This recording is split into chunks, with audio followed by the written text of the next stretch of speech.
चाहे जितने दावे हो, चाहे जितनी बातें हो, लेकिन अब कांग्रेस और सपा का 2024 के चुनाव में साथ चलना मुश्किल नजर आ रहा है। मध्य प्रदेश, राजस्थान और छत्तीसगढ़ में गठबंधन की तस्वीर साफ ना होने से अखिलेश यादव कांग्रेस आलाकमान से नाराज हो गए हैं और इतना ही नहीं, उन्होंने अपनी नाराजगी खुलकर जाहिर भी कर दी है। मंगलवार को अखिलेश यादव ने साफ साफ शब्दों में कह दिया कि अभी नहीं तो फिर कभी नहीं। अगर मध्य प्रदेश, राजस्थान और छत्तीसगढ़ के चुनाव में गठबंधन नहीं तो आगे 2024 में उत्तर प्रदेश में भी गठबंधन नहीं होगा। मीटिंग तो रात के 1 बजे तक चलती रही। अब उन सब पर बातचीत करेंगे, लेकिन फिलहाल उन्होंने साफ तौर पर यह कहा है कि मीटिंग रात भर चलती रही, लेकिन मैं इतना कह सकता हूं कि समाजवादी पार्टी मजबूती से चुनाव लड़ने वाली है। मध्य प्रदेश में अखिलेश यादव 9 सीटों पर अपने प्रत्याशी पहले ही उतार चुके हैं, जिनमें से 6 सीटों पर कांग्रेस भी अपने प्रत्याशी उतार चुकी है। यानी कि 6 सीटों पर सपा और कांग्रेस के प्रत्याशियों का आमना सामना होगा और जाहिर सी बात है कि फायदा बीजेपी को मिलेगा। अब थोड़ा सा आपको पीछे लिए चलते हैं।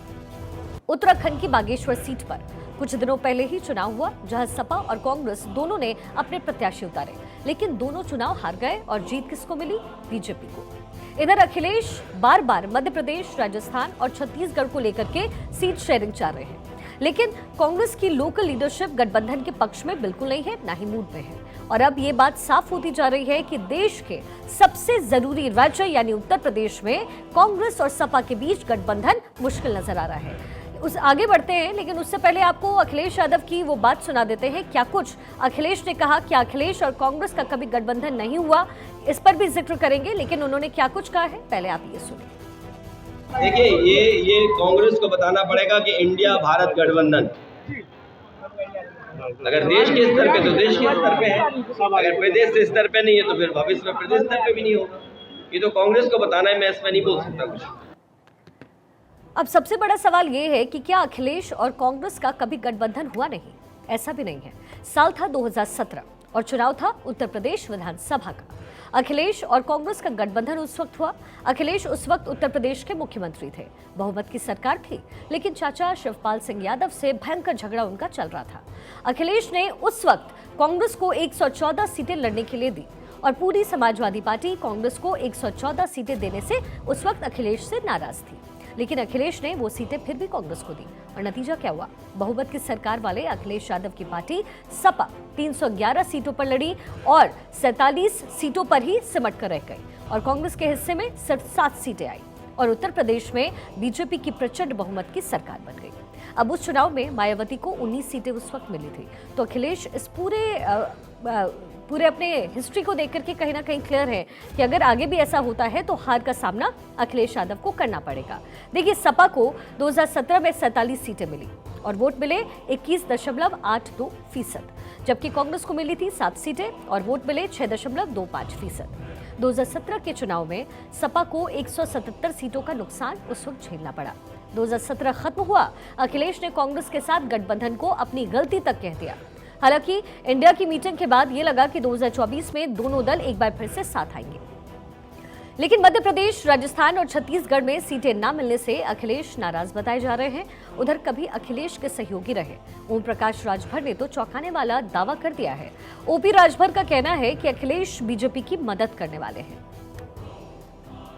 तो बार बार कहता हूं कि सपा के लोग बसपा को बी टीम कहते हैं, भाजपा की ओवैसी जी को बताते हैं बी टीम। तो बसपा और ओवैसी बी टीम नहीं है, असली B team Bharatiya Janata party की समाजवादी पार्टी है। समाजवादी पार्टी 2024 में माननीय नरेंद्र मोदी जी को प्रधानमंत्री बनाने का बीड़ा उठाए। भाई जैसे नहीं, बैकडोर से समर्थन कर रहे हैं ना, बैकडोर से समर्थन कर बिल्कुल कर रहे हैं। 2024 में बीजेपी को वोट दिलाएंगे अखिलेश यादव। वो ऐसा दाव लग चलेंगे कि बीजेपी जीत जाए। तो अब अखिलेश किसकी मदद कर रहे हैं, किसका विरोध कर रहे हैं, ये तो वही जाने। लेकिन एक अहम सवाल है कि आखिर मध्य प्रदेश में सपा की ताकत कितनी है? अखिलेश ज्यादा कुछ नहीं मांग रहे थे, दरअसल वो सिर्फ 9 सीटें ही मांग रहे थे, लेकिन कांग्रेस ने वो भी नहीं दी। मध्य प्रदेश में कांग्रेस की ताकत को भी अब आपको समझा देते हैं।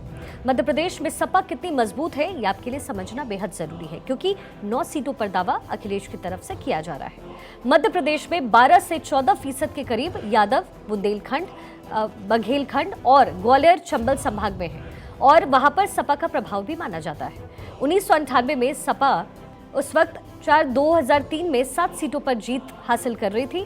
2008 में 1, 2013 में खाता भी नहीं खुला, 2018 में वहां बिजावर सीट पर सपा ने जीत हासिल की। तो ये बात तो हो गई सपा की, लेकिन सवाल है कि आखिर पेच फंसा कहां? तो असली जड़ ये है कि कांग्रेस 2024 के चुनाव में उत्तर प्रदेश में सपा से 29 से 30 सीटों की मांग कर रही है। 2019 में उत्तर प्रदेश में एक और 2014 में सिर्फ 2 सीटें जीतने वाली कांग्रेस को अखिलेश 29 सीटें देने के मूड में नहीं है। उन्होंने कांग्रेस को 6 से 7 सीटें देने का मन बनाया है, लेकिन जिस तरह से अखिलेश की नाराजगी अब खुलकर सामने आ रही है वो ये बताती है कि आगे की तस्वीर बहुत अच्छी तो नहीं होने वाली।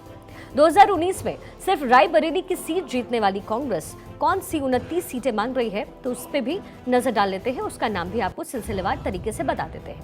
वो 29 सीटों में जो खास नाम है वो है रायबरेली, अमेठी, प्रतापगढ़, बाराबंकी, अयोध्या, गोंडा, बलरामपुर, बहराइच, महाराजगंज, पडनौना, लखीमपुर, अकबरपुर, कानपुर शहर, झांसी, उन्नाव, फतेहपुर सीकरी, मुरादाबाद, डुमरियागंज, सुल्तानपुर, रामपुर, बरेली, धौरहरा, अलीगढ़, मथुरा, गाजियाबाद, मिर्जापुर, सहारनपुर, हमीरपुर और सलेमपुर। ये कुछ खास नाम हैं जो उस 29 सीटों में इंक्लूडेड हैं।